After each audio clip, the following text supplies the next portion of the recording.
Are you human? Then you must have an immune system. And our human immunity comes in two forms, innate and adaptive. But right now we're just going to talk about innate.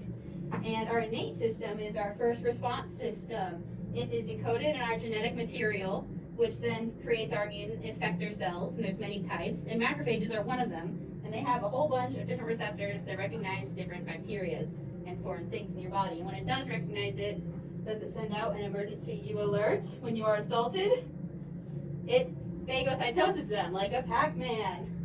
The macrophage is an effector cell within the innate system and is one of the last developed cells from the stem cell, and it goes out and does things for the immune system. It starts as a stem cell in the bone marrow and becomes a granulocyte, also in the bone marrow.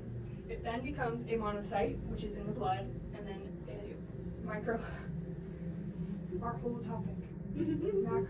Oh my god. I meant a macrophage, which is in the tissue.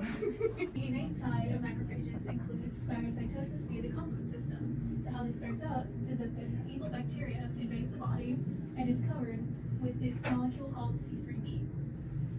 The macrophages see this C3b covering this bacteria and bind to it via the C4-1 receptor on these macrophages. So after binding to the bacteria, a CR5A receptor binds to the molecule CR5A, telling this macrophage here that it is okay to eat this bacteria here.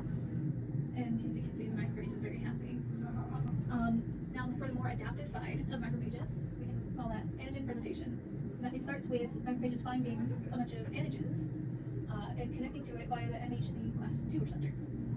These molecules then are presented to what are called T cells, specifically the Th1 or T helper cells. Once that occurs, the helper cell tells the macrophage that it's okay to eat these antigens by sending it what's called cytokines. Now that the macrophage knows that it's okay, it goes ahead and eats all of the antigens within it via phagocytosis. The macrophage is also known as a police chief. It's on the front lines and it's communicating. It's got its foot in both sides. It's communicating with B cells, T cells, neutrophils, eosinophils, and it's also on the front lines. Let's look at an example.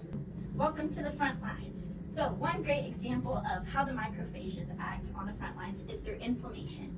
Here we can see a bacteria is triggering the macrophage, causing it to release chemokines and cytokines.